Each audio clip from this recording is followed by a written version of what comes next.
Well, I want to welcome everyone who is joining us. This is Jeff Sikkenga, Executive Director of the Ashbrook Center. I want to thank you for taking the time to be with us this evening for a very special conversation on America's identity crisis, the problem, and perhaps how we can solve it. I appreciate our friends and supporters who are on this call. We're going to just hold tight for a moment while Senator Jeff Sessions joins us. Again, I appreciate you joining us for the call. Appreciate your patience as the Senator joins us, and we'll be back with you very shortly.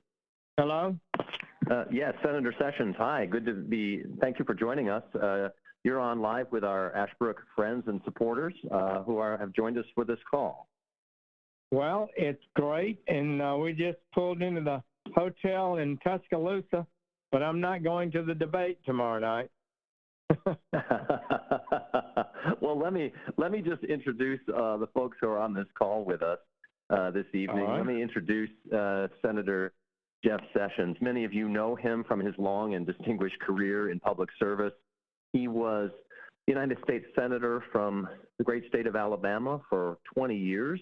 Before that, he was Attorney General of Alabama and, of course, a United States Attorney. He also served as the 84th Attorney General of the United States. He has had a long and distinguished career in public service, and we're so delighted, Senator Sessions, that you could be with us this evening. Great to be with you. I'm a big admirer of what you're doing. Well, if I could start the conversation, Senator, with this question. It's interesting to me. You've had a long and, as I say, distinguished career in public service. You've seen a lot of problems that America faces. But you in recent years have talked a lot about the crisis in civic education as one of the most important problems that America faces today. I'm just wondering, why has civic education become such an important issue for you?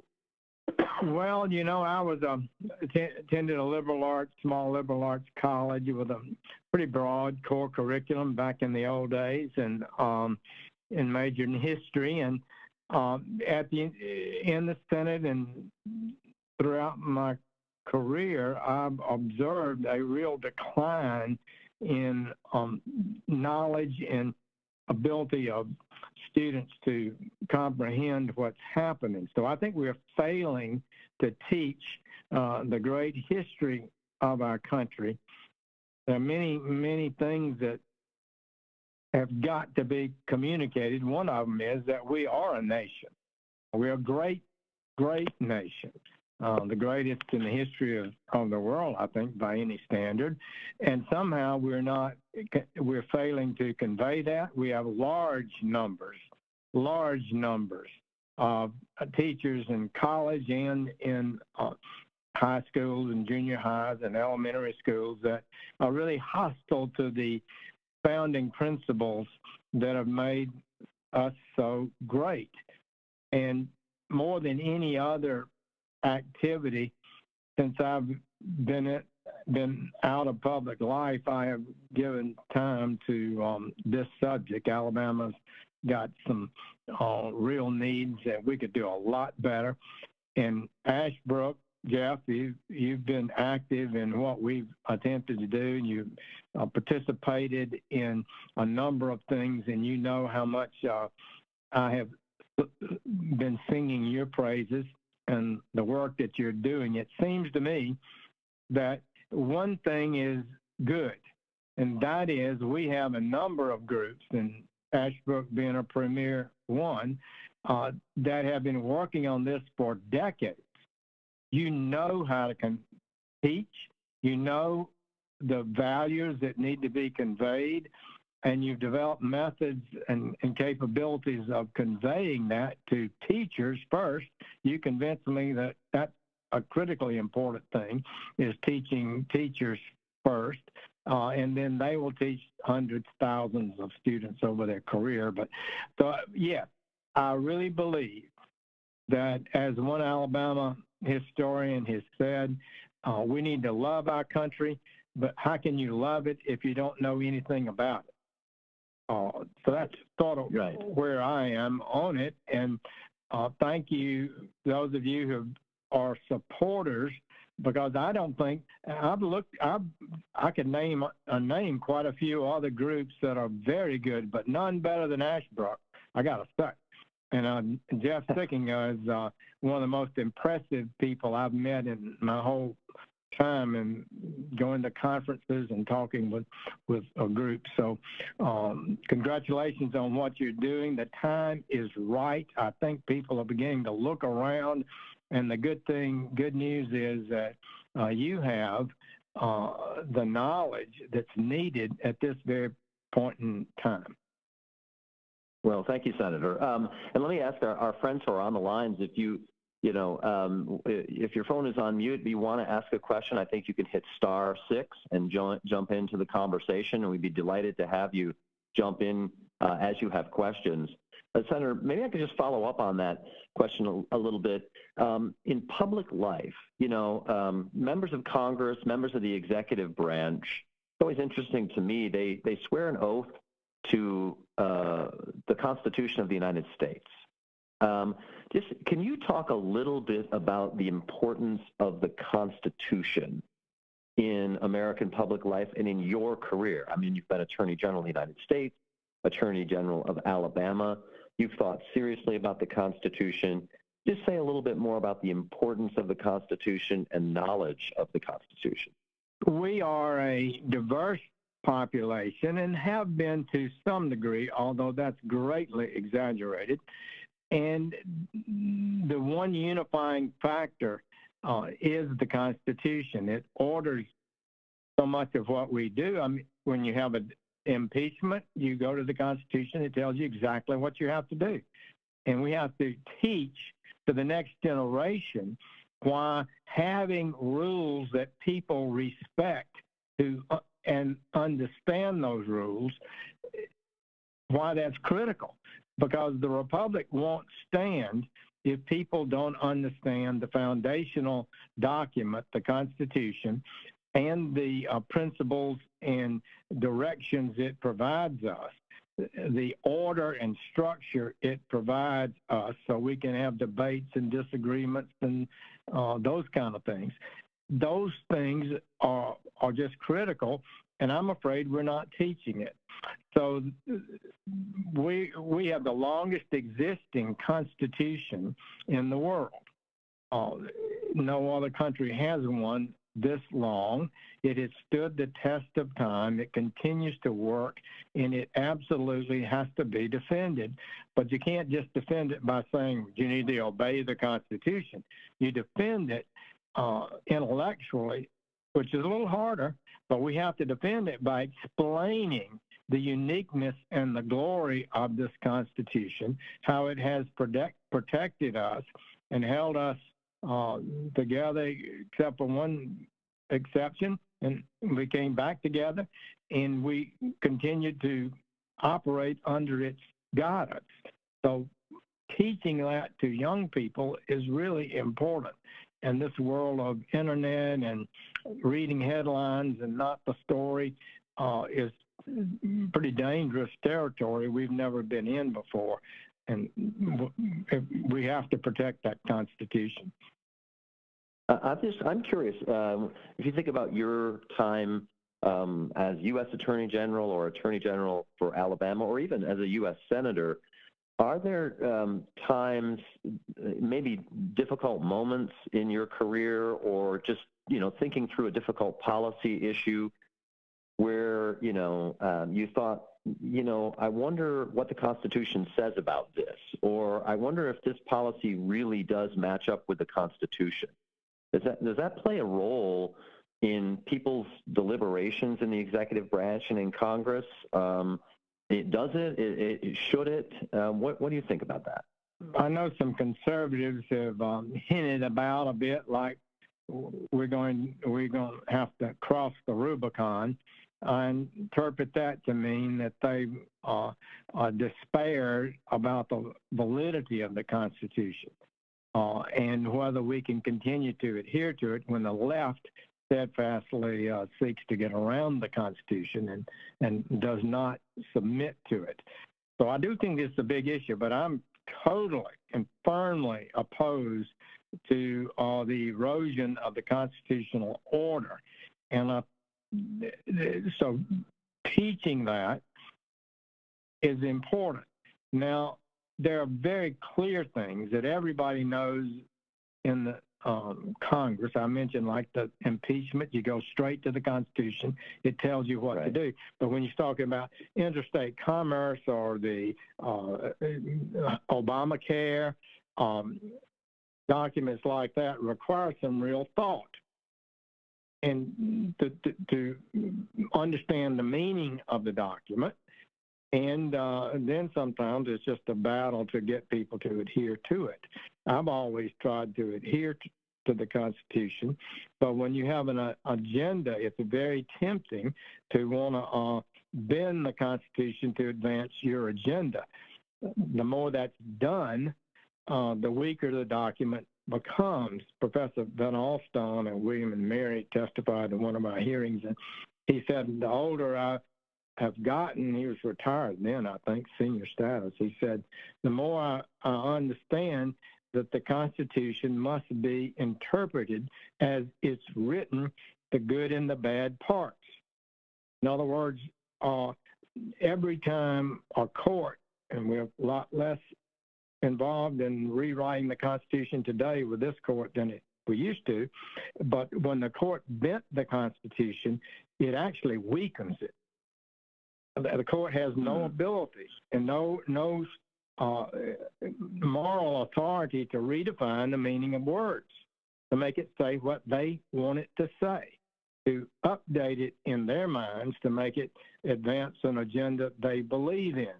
So you have to teach, and in the long run, like Professor Van Alstyne said, in the long run, the Constitution is stronger, our freedoms are more protected if the court follows the meaning of the words rather than using activist tactics to alter the historical meaning of the words. A supporter of ours, actually, who wasn't able to join us this evening, but asked me to relay a question to you. And it's really along the lines of what you were just saying now. He wanted me to ask you your thoughts about federal judges and their idea of using a living Constitution approach to interpreting the Constitution and American law. I think I can gather some of your views from what you just said, but could you say a little bit more about what you think about federal judges using this modern, progressive, living Constitution approach? It's not a Constitution. First of all, it's a contract, a document, signed and ratified by the people. This is the power the people gave to the government. A judge doesn't get to say, we don't think you should have so much power that was in that document. I'm going to rewrite the meaning of the words to update it to make it relevant to today's world. Wow.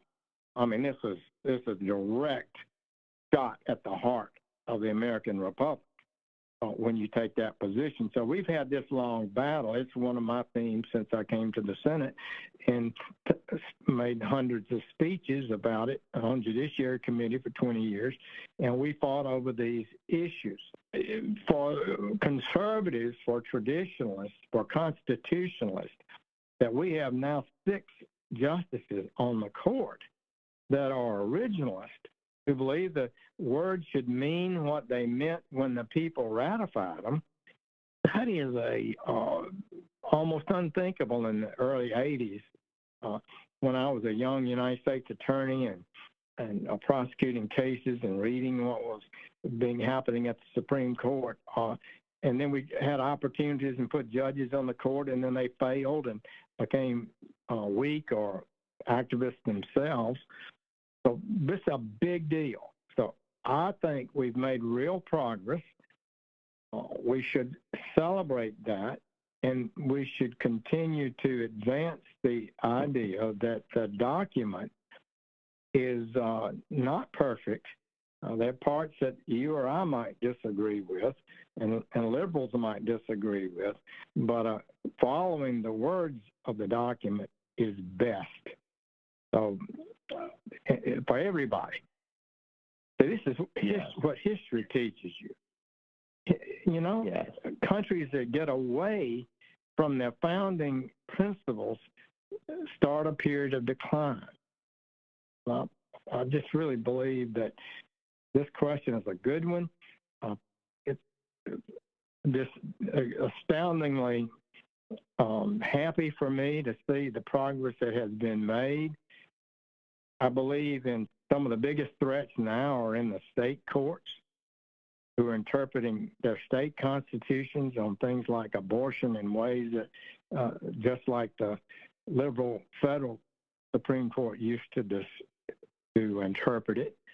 And so the battle isn't over yet, but it's progress has been made that's beyond actually what I kind of thought we were on the losing side of history 20 years ago. Right. Well, you're right. Absolute progress has been made, and it makes me so thinking about some of the Ashbrook scholars that we send out into public life, and all of them comment on the importance to them of having already read documents like the Federalist Papers and how significant that is for guiding them in their public life. So I very much appreciate what you're saying about the importance of understanding the original principles that animate the Constitution.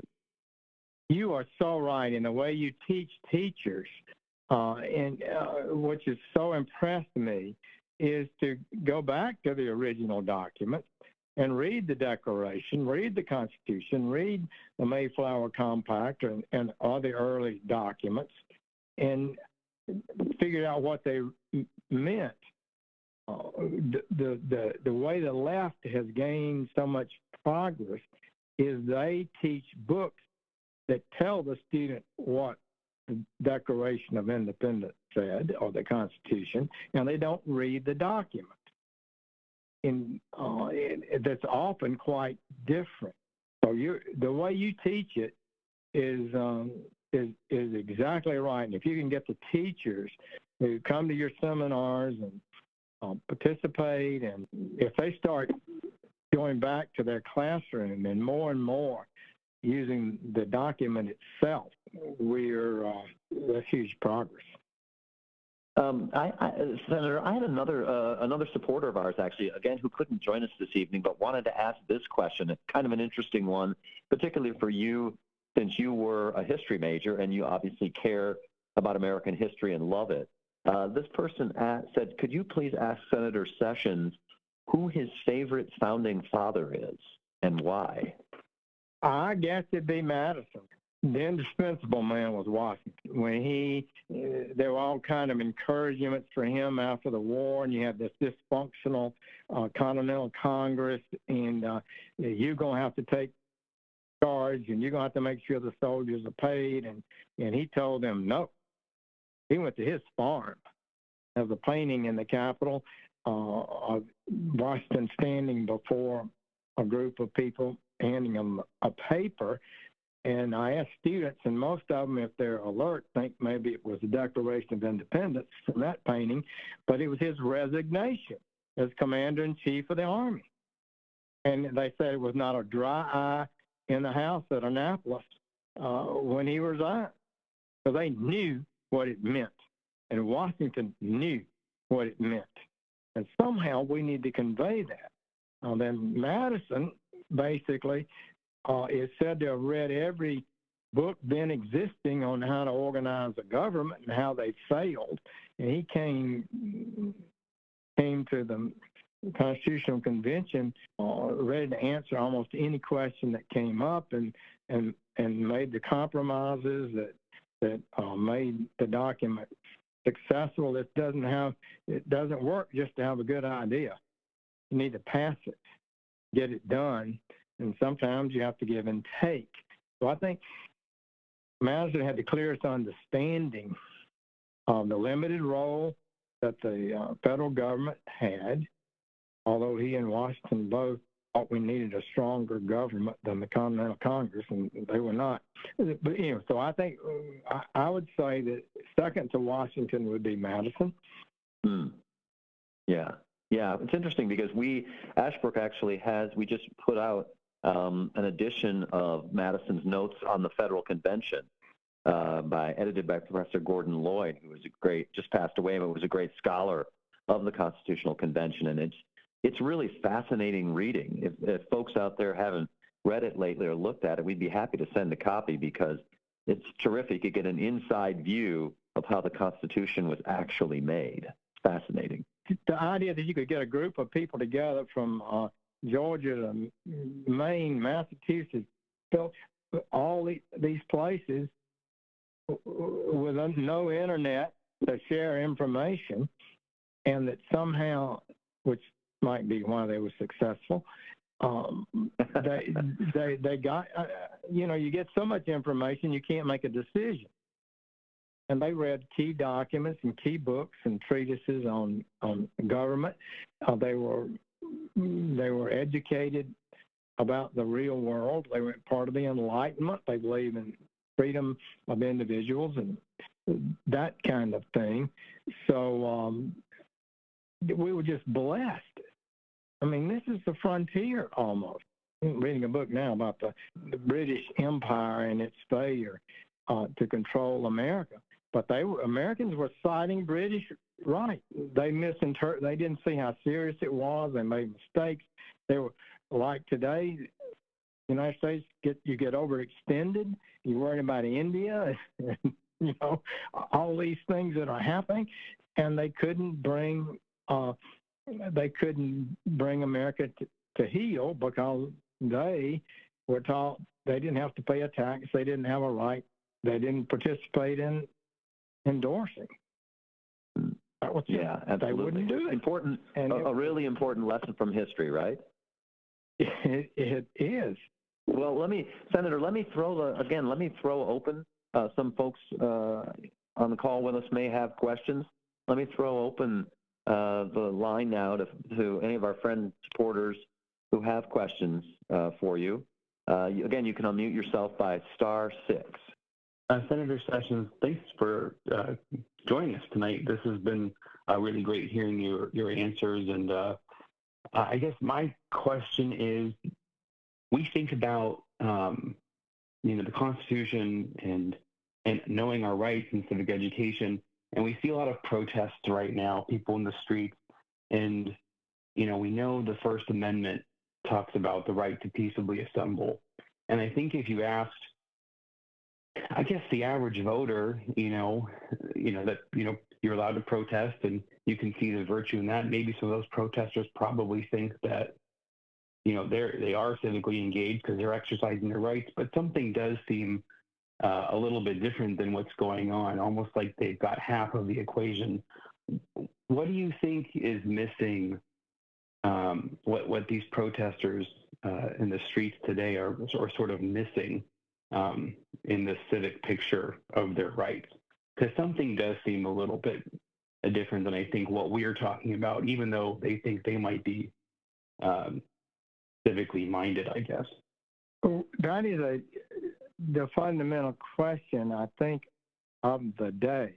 In the past, our protests and all were focused on love for America and argument against those who, one group said, were taking the country in the wrong direction. It was out of love for America.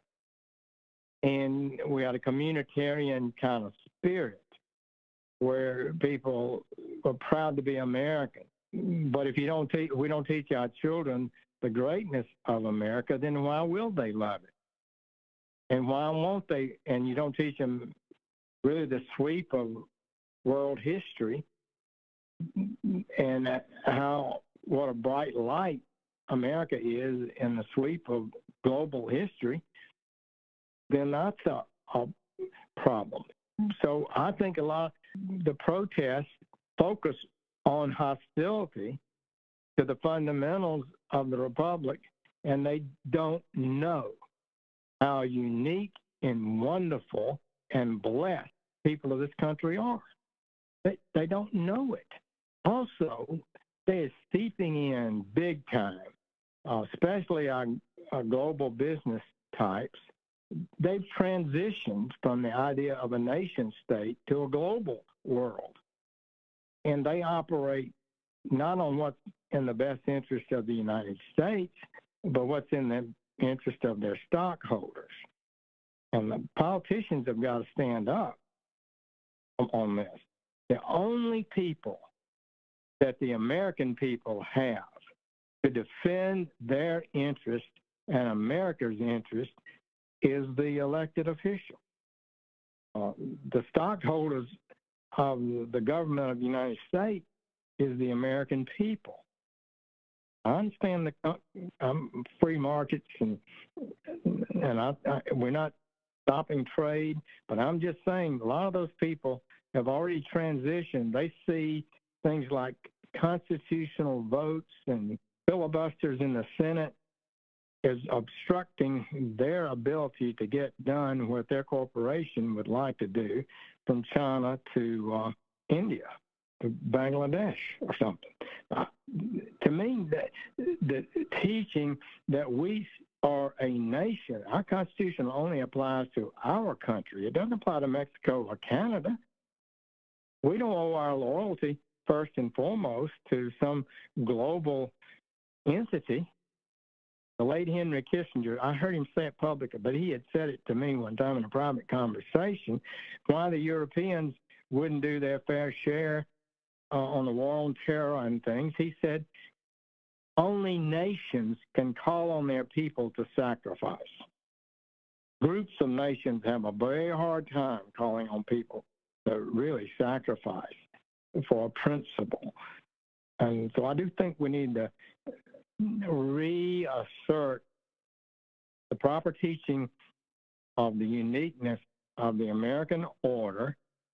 Our constitutional order is different from every other country in the world, and we need to feel good, and our young people need to feel they understand the differences, understand the uniqueness, and understand why playing around with it willy-nilly can weaken the entire thing.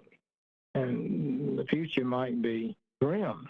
And Jeff and team, I think they get this, and totally. I think that's the very center of what you're trying to communicate.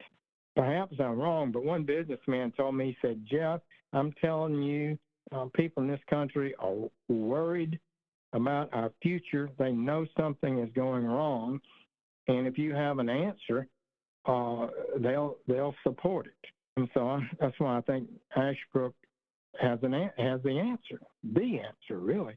It's the only way we can preserve the longevity of the republic, is to go back and teach how fortunate we were to have had this constitutional order and how it's protected us and how we should be grateful beyond words to have been born here.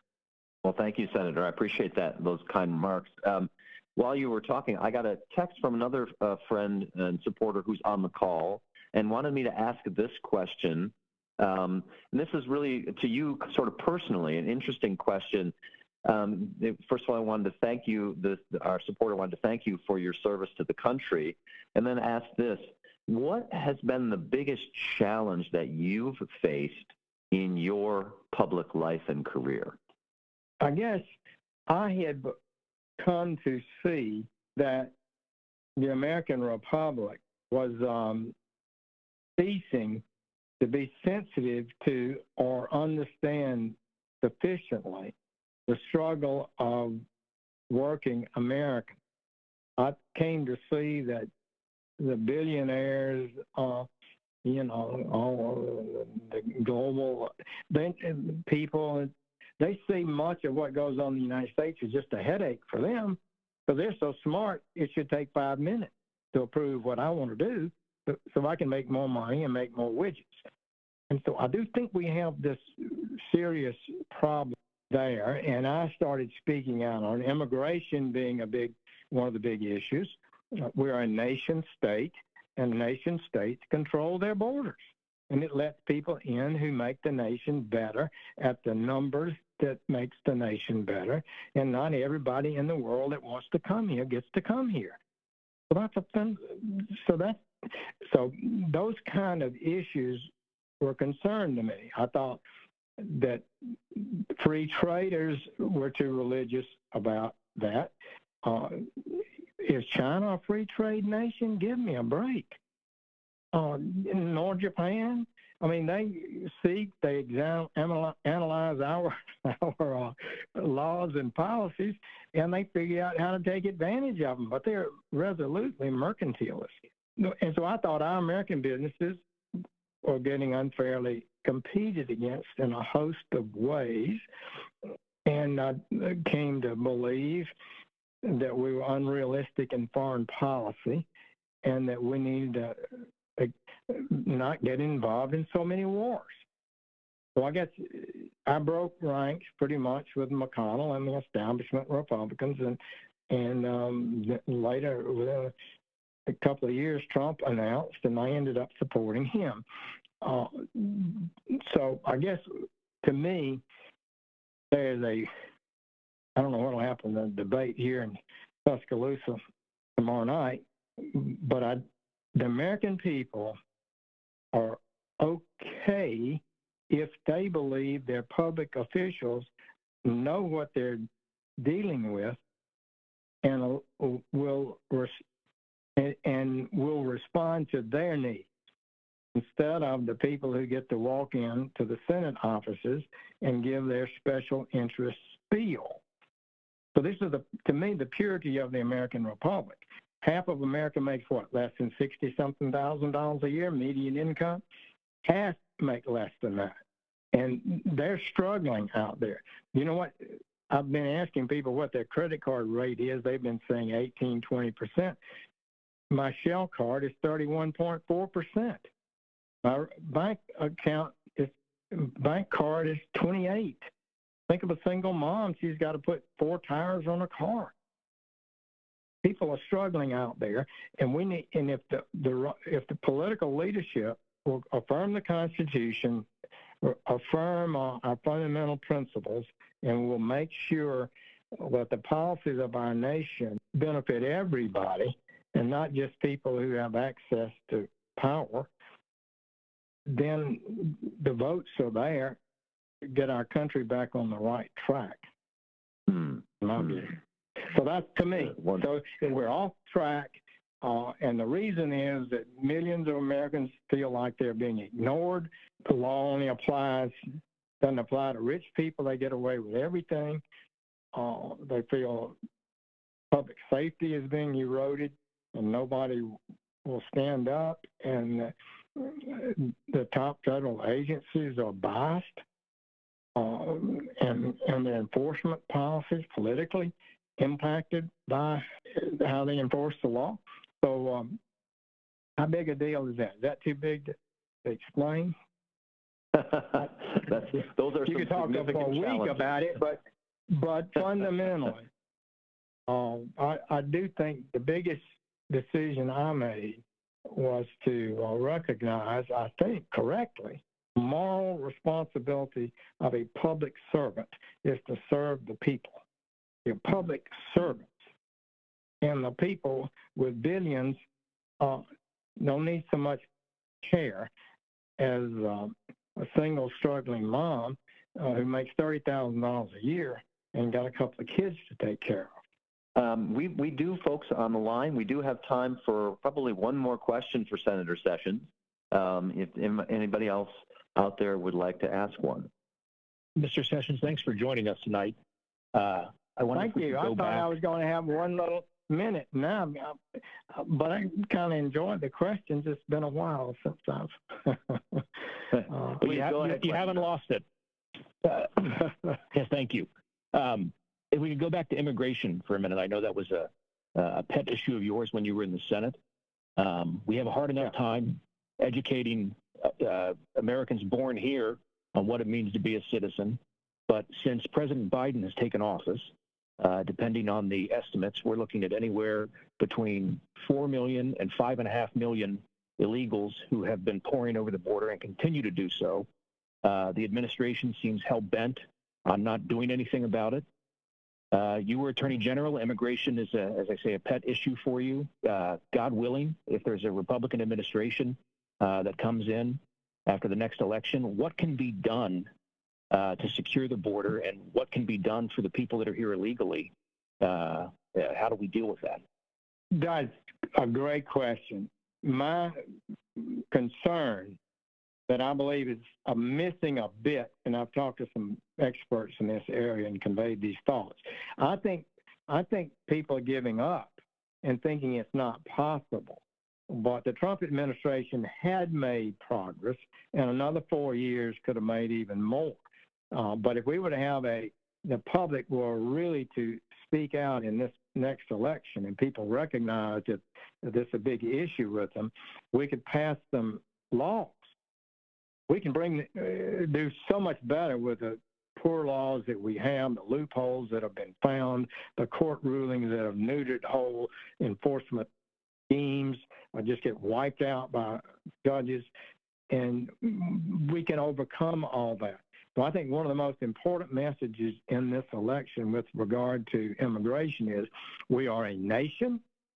A nation is required and has a duty to enforce immigration, and to the extent that it advances their national interests and the interest of the people. And we can do it. And you elect me, we will do it. You can win an election on that. And Trump, we're going to build a wall. Well, it sent a message. People heard that. And people reacted to it. So I do think you're right. I also believe that part of your first question is really important. We cannot assume that a 12-year-old who is brought into our country legally or illegally has the same grasp of the American constitutional order and structure as somebody that was born here and who's been taught at the kitchen table about the Republic and who've had teachers for years. So there is a risk when you bring in millions of people, many of whom are illiterate in their own country. Is another difficulty, as you suggested, in teaching them about what the country is all about and the rule of law. When I had to recuse myself, every lawyer in America knows you can't investigate yourself. How could the Attorney General of the United States not investigate a campaign that he had an official title role in? Those are kind of things that people have to understand and believe in. One of the dangers is, as I suggested, is that people think the left has taken so much control that they cheat and they don't follow the law, and we're weak when we follow the law. But I think that's a seductive but flawed argument. Our job, this republic is going to be saved. It's going to be teaching with renewed vigor our young people and even adults meaning of our nation, why it's a wonderful place, and why it is to be defended. Well, Senator, thank you so much for those words. They're so important for all of us, really, to remember. We want to thank you for taking the time to join us this evening on this call. Thank you for your long career in standing up for the U.S. Constitution, standing up for our founding principles, and for your support of Ashbrook and our mission. It's been a wonderful partnership so far, and we hope that we will continue it with you. So thank you so much for being with us. I also want to thank our supporters and friends on the line, and we appreciate all your questions and your texts and your thoughts. And if you have a further follow-up, please send that to me, and I can send it on to Senator Sessions. And, I want to remind everybody, we've launched the American Idea course, online course, which you can sign up for. It's terrific. It gives you a real education in the sweep of American history, our founding, the Civil War, the Civil Rights Movement, how it all ties together. It's a really great course. And we've got another one coming out. We're just starting to develop it in early 2024. It's going to be on great statesmen. It's going to be a study of Winston Churchill, Margaret Thatcher, and Ronald Reagan, all great luminaries and really, really important people who stood up for freedom. So look for that course coming. Sign up for the course if you haven't already. Take it. It's terrific. My parents took it. They had a wonderful time. I've taken it. I can tell you that it's worth your time and energy. Senator Sessions, again, thanks so much for taking the time to join us this evening. Jeff. Thank you. Jeff, I'll just say one more thing, that I had spent lots of time when I first started thinking about this problem, and I've dealt with large numbers of good groups, but you guys are, I won't say the best ever, but it's you're the top. So congratulations, and your supporters should be congratulated for having the wisdom to be active. Well, thank you, Senator. I appreciate that very much. Again, I want to thank everyone for taking the time to be with us this evening. If there are any follow-up questions, feel free to contact me, and I will send them to Senator Sessions, and we can continue the conversation. Thank Jeff, you can all. you hear me? Yes, go ahead, Hello? please. Senator, my name's Marv Krinsky. I happen to be chairman of the Ashbrook board, and I want to thank you for joining us this evening and for all of your service to this country. Thanks so much, and appreciate your kind words about Ashbrook. You take care. Thank you. And be well. Particularly thank Ashbrook for helping in Alabama. Yeah, it's been our pleasure to be with you there, and with one of the states we're expanding in, and other states around the country. The need is really, really urgent, as you've said, and we're responding to it. And thanks to our supporters, we're able to do that. So thank you all again.